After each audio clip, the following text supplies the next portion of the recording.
दोस्तों आप सभी का स्वागत है एग्जाम पुल में। दोस्तों आज का जो हमारा टॉपिक है सीटेट एग्जाम 2023। दोस्तों आज है 14 जनवरी और हम 40 महत्वपूर्ण प्रश्न लेके आए हैं। अभी तक जैसे पेपर हुआ है उसी के आधार पर हम 40 क्वेश्चन बनाए हैं और जिसका आगे एग्जाम होगा उसके लिए बहुत हेल्पफुल होगा। तो यदि आप हमारे चैनल पहली बार आए हैं तो आप हमारे चैनल सब्सक्राइब कर दीजिए, लाइक कर दीजिए, बेल आइकन को प्रेस कर दीजिए, क्योंकि हम आपके लिए इसी तरह अच्छे क्वेश्चन लाते रहेंगे। तो ठीक दोस्तों चलते टॉपिक तरफ। हम पहला क्वेश्चन देखिए, बहुत इंपॉर्टेंट है। राष्ट्रीय पाठचर्या की रूपरेखा एनसीएफ 2005 के अनुसार शिक्षक की भूमिका है। तो शिक्षक की भूमिका क्या है एनसीएफ 2005 के अनुसार? तो शिक्षक क्या है? सुविधा दाता है। दूसरा क्वेश्चन देखिए, ये भी बहुत इंपॉर्टेंट है। जब बच्चे की दादी उसे उसकी माँ की गोद से ले लेती है तो बच्चा रोने लगता है। बच्चा रोने का कारण क्या है? तो बच्चा रोने का कारण क्या है? संवेगात्मक दुश्चिंता है। और देखिए जो तीसरा प्रश्न है, कौवा के बच्चे को क्या कहते हैं? तो कौवा के बच्चे को चूजा कहते हैं। और भालू और शेर के बच्चे को क्या कहते हैं? शावक कहते हैं। तितली के बच्चे को कैटरपिलर कहते हैं। मेढक के बच्चे को टैडपोल कहते हैं।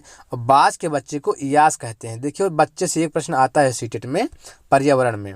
और देखिए जो चौथा प्रश्न है, यह वास्तविकता है कि गणित को बहुत से छात्र कठिन समझते हैं, अतः स्कूल और शिक्षक द्वारा ठोस कदम उठाए जाने चाहिए जिससे छात्रों के गणित समझने के स्तर को बढ़ाया जा सके।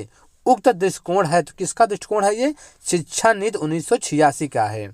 और देखिए जो पांचवा प्रश्न है, ये बहुत इंपॉर्टेंट है। नवीन शिक्षा का उपागम है। तो प्रश्न बन सकता है कि नवीन शिक्षा का उपागम क्या है? तो 4 ऑप्शन में दिया रहेगा।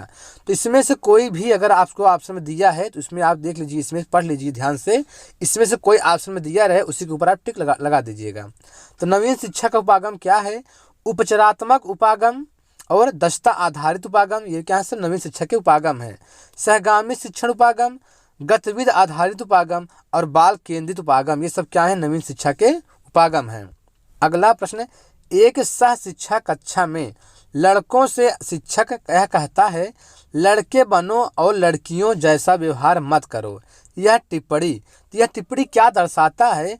लड़के लड़कियों में भेदभाव की रूढ़िबद्धता धारण प्रकट करती है। मतलब लड़के और लड़कियों के भेदभाव में रूढ़िबद्धता धारण प्रकट करती है। और देखिए जो सातवां प्रश्न है, राष्ट्रीय पाठचर्या की रूपरेखा 2005 के किस चीज के आधार पर पाठचर्या के बोझ को कम करने पर बल देती है? तो किस चीज के आधार पर? बिना बोझ के, शिक्षा बिना बोझ के, शिक्षा बिना बोझ के आधार पर बल देती है। और देखिए जो आठवां प्रश्न है, वर्धा शिक्षा योजना कब लागू की गई? तो वर्धा शिक्षा योजना जो है 1937 में लागू की गई थी। अगर देखिए जो मैथ से प्रश्न हम लाए हैं, एक बहुत इंपॉर्टेंट है, इस तरह के प्रश्न पूछे जा रहे हैं। किन दो संख्याओं को गुणा करने पर 36 गुणनफल प्राप्त होता है? तो इस प्रश्न क्या है? ये जो इसका आंसर होगा मुक्त अंता वाला प्रश्न है, क्योंकि इसके क्या है? इसके एक से अधिक उत्तर हैं। जब एक से अधिक उत्तर होता है तो क्या होता है? मुक्त अंता वाला प्रश्न होता है। और देखिए जो अगला प्रश्न है, शिक्षक की भूमिका क्या है? तो शिक्षक की भूमिका क्या है? शिक्षक क्या है? सुविधादाता है, परामर्शदाता है, नेतृत्व करता है और मार्गदर्शक होता है। तो ऑप्शन में इसमें से कोई भी दिया रहे तो आप उसको ध्यान से टिक मार दीजिएगा। तो शिक्षक की भूमिका क्या है? शिक्षक सुविधादाता भी है, परामर्शदाता भी है, नेतृत्वकर्ता भी है और मार्गदर्शक भी है। और देखिए जो 11वां प्रश्न है, विकास किस प्रकार आगे बढ़ता है? विकास जो है सिर से पैर की ओर आगे बढ़ता है। और देखिए जो 12वां प्रश्न है, तेलंगाना राज्य से भारत के कितने राज्य सीमा साझा करते हैं? तो तेलंगाना राज्य से भारत कितने राज्य सीमा साझा करते हैं? कौन कौन सा है? आंध्र प्रदेश है, कर्नाटक है, महाराष्ट्र है और छत्तीसगढ़ है। मतलब कि 4 राज्य। तो तेलंगाना राज्य से भारत के 4 राज्य सीमा साझा करते हैं, आंध्र प्रदेश, कर्नाटक, महाराष्ट्र और छत्तीसगढ़। और देखिए जो 13वां प्रश्न है, इससे प्रश्न पूछा जाता है, पेयजल में मतलब पीने वाले जल में नाइट्रेट की अधिकता से कौन सी बीमारी होती है? तो कौन सी बीमारी होती है? ब्लू बेबी सिंड्रोम रोग होता है। और पेयजल में कैडमियम की अधिकता से कौन सा रोग होता है? इटाई रोग होता है। और देखिए कुछ जल में जो है तत्व खुलने से क्या होता है? और पेयजल में फ्लोराइड की अधिकता से कौन सा रोग होता है? फ्लोरोसिस रोग होता है। और पेयजल में आर्सेनिक की अधिकता से कौन सा रोग होता है? ब्लैकफुट नामक रोग होता है। और पेयजल में शीशा युक्त आप जल पीते हैं तो एनीमिया रोग होता है। एनीमिया होता है खून की कमी। अगला क्वेश्चन देखिए, एक विद्यार्थी मेडिकल कॉलेज में दाखिला लेने के लिए कठिन परिश्रम करता है। ताकि वह प्रवेश परीक्षा में उत्तीर्ण हो सके।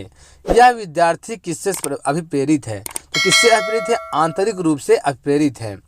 और देखिए जो 15वां प्रश्न है, समस्या समाधान का पहला चरण कौन सा है? तो समस्या समाधान का जो पहला चरण होता है, समस्या के प्रति जागरूकता है। और देखिए जो 16वां प्रश्न त्यौहार से लाया हूँ, नवरोज त्यौहार किस धर्म से संबंधित है? तो नवरोज त्यौहार जो है पारसी धर्म से संबंधित है। तो पर जो है त्यौहार से भी पर्यावरण में एक क्वेश्चन आता है। तो हाथी उत्सव कहाँ मनाया जाता है? जयपुर में मनाया जाता है। और देखिए गणगौर जो त्यौहार होता है राजस्थान में मनाया जाता है। जल्लीकट्टू त्यौहार जो है तमिलनाडु में मनाया जाता है। और देखिए जो 17वां प्रश्न है, ज्ञान का प्रथम सोपान किसे कहते हैं? तो ज्ञान का जो प्रथम सोपान होता है संवेदना को ज्ञान का प्रथम सोपान कहते हैं। अगला क्वेश्चन देखिए, एक बच्चा जिस अवस्था में सभी संख्या संबंधी संक्रियाओं को करने में सक्षम है तथा भिन्नों के संप्रत्यय की संख्या करने में सक्षम है, वह अवस्था कौन सी है? संक्रियात्मक अवस्था है। और देखिए जो 19वां प्रश्न है, शिक्षण के 3 स्तर कौन कौन से हैं? शिक्षण के 3 स्तर कौन कौन से हैं? स्मृत है, बोध है और चिंतन है। अगला प्रश्न, मास्लो के अनुसार निम्नलिखित प्रेरणाओं में सबसे अधिक शक्तिशाली प्रेरणाएं कौन सी हैं? तो कौन सी हैं? अर्जित प्रेरणाएं सबसे शक्तिशाली प्रेरणा है। और देखिए जो अगला प्रश्न है, शिक्षा के क्षेत्र में पाठचर्या शब्दावली किसकी ओर संकेत करती है? तो किसकी ओर संकेत करती है? विद्यालय का संपूर्ण कार्यक्रम जिसमें विद्यार्थी प्रतिदिन अनुभव प्राप्त करते हैं। और देखिए जो 22वां प्रश्न है, मानव विकास किन दोनों योगफल का परिणाम है? तो मानव जो विकास होता है यह वंशक्रम और वातावरण का दोनों का परिणाम है। अगला क्वेश्चन देखिए, एक शिक्षिका अपने आप से कभी भी प्रश्नों के उत्तर नहीं देती है। वह अपने विद्यार्थियों को उत्तर देने के लिए समूह चर्चाएं और सहयोगात्मक अधिगम अपनाने के लिए प्रोत्साहित करती है। तो यह उपागम किस सिद्धांत पर आधारित है? तो सक्रिय भागीदारिता सिद्धांत पर आधारित है।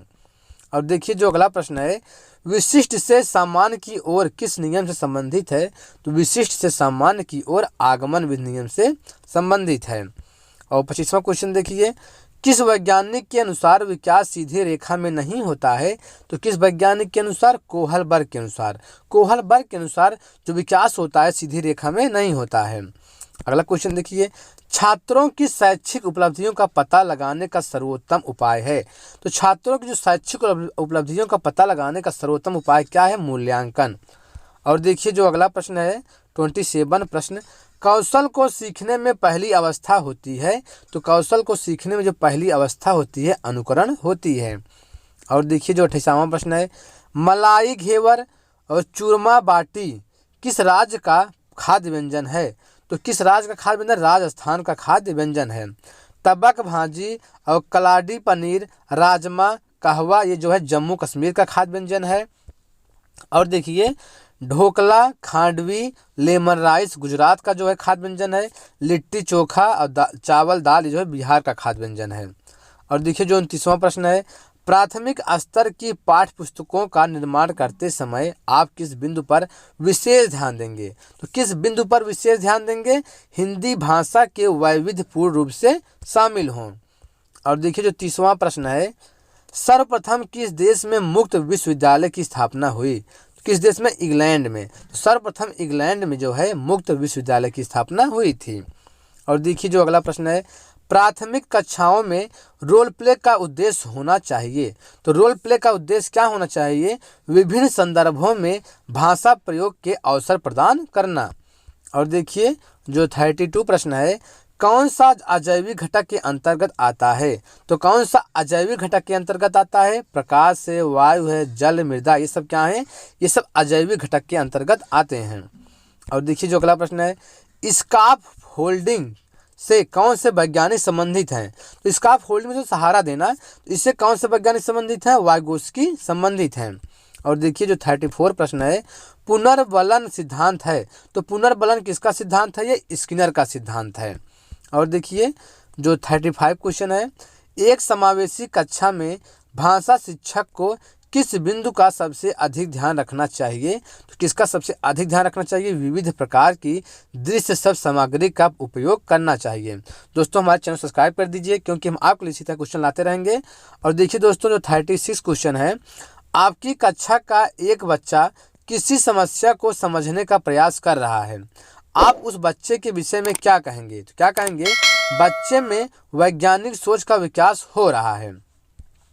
अगला क्वेश्चन देखिए 37 प्रश्न, अंतर्राष्ट्रीय दिव्यांग दिवस कब मनाया जाता है? तो अंतर्राष्ट्रीय दिव्यांग दिवस जो है 3 दिसंबर को मनाया जाता है।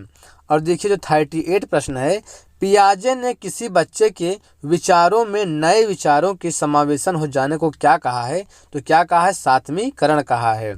और देखिए जो 39वां प्रश्न है, डेंगू किस मच्छर के काटने से होता है? डेंगू जो है एडीज एजिप्टाई मादा मच्छर के काटने से होता है। और देखिए जो लास्ट प्रश्न है, कोहल वर्ग के अनुसार परंपरागत नैतिक स्तर का काल है? तो कितना है? 10 से लेकर 13 वर्ष तक है। तो ठीक दोस्तों, इस तरह वो 40 महत्वपूर्ण प्रश्न बताए हैं, इसमें से क्वेश्चन जरूर आएगा। तो यदि आप हमारे चैनल पहली बार आए हैं तो आप हमारे चैनल सब्सक्राइब कर दीजिए, लाइक कर दीजिए, बेल आइकन को प्रेस कर दीजिए, क्योंकि हम आपके लिए इसी तरह अच्छे क्वेश्चन लाते रहेंगे। तो ठीक दोस्तों, आज कितना ही।